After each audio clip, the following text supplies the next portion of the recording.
If you own a Creality Hi, you probably know by now that the CFS takes up a good bit of extra room. What if you could mount it on top and clean up your whole setup? That's exactly what we're gonna do today. It's fully 3D printed, costs only around $16, but I think it's well worth it and honestly makes the machine look much cleaner. Let's get into it. So this specific model I'm showing you here today is from Darren 3D Print, and you can pick up the file for $6.42. No, I will not give it away to you for free. I think he did a fantastic job with this, and I am totally fine supporting creators with models like this, and you should be too. I'll drop the link to this file in the description below if you guys want to print this for yourselves. You are going to need to pick up a longer 485 Creality cable. I grabbed the 150 centimeter one because the standard one is just a little bit too short. That will run you about $11, but it does give you some more flexibility if down the line you do want to move your CFS around, take it off. You can move it further, or if you even want to add a second one, you could put it off to a shelf on the side or something. I've got the files downloaded here, and you can see that it's 7 different plates. I 3D printed the whole thing in black PLA because that is what's recommended for the built-in tolerances. You might be able to get away with PETG or something. There's no need. This is plenty sturdy, but you know, if you wanted to, you could probably make it work. All you really have here is just the base, the legs, a top plate for it to sit on, and then basically a little cable raceway on the side to make it look nice and tidy. There's not a whole lot of components to this thing. This design is very sturdy, so you don't have to worry about that. I only printed it at about 15% infill. I sent the prints over and all combined, it took about roughly 18 hours, so not too bad at all. If you start it in the morning, you can have it done in a single day. Maybe the last plate you might start before you go to bed, but when you wake up, everything's gonna be done for you. So we've got all our parts 3D printed, and before we start the assembly, I do wanna give a quick shout out to today's video sponsor, Wanwo. If you're building a comp setup and your monitor is still sitting on a stand, you're leaving performance on the table.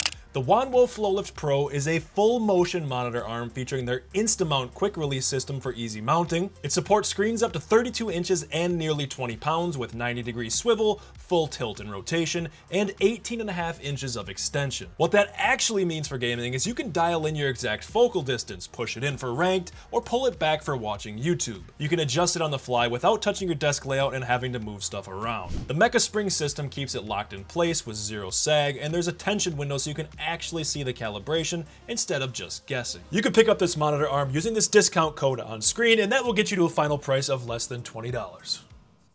All right, let's go ahead and assemble this. Thankfully, when you buy the files, it comes with a very detailed PDF file with full assembly instructions. This isn't rocket science, but it is nice to have it. It features recommended print settings and even has pictures that go along with each step. Another reason why I'm totally fine paying a small amount for this model. You can tell that he put a lot of effort not only into just the design, but also the supporting documentation to go with it. So for step 1, we're gonna take the base assembly pieces and click them together. Once that's done, you see these little cutouts here? That's for the rubber feet of the printer, and we're gonna actually set the high on top of the base. We can then take the bottom posts and slide them onto each side of the base, followed by the top posts that slide right into the bottom ones. Just make sure that the triangle support faces the back and not towards the front of the printer. Now we need the 2 big top plate parts, so we're gonna slide them together and use these little pegs to help lock them in place. I actually lost one of them, so I'm using a single one, but it should be just fine.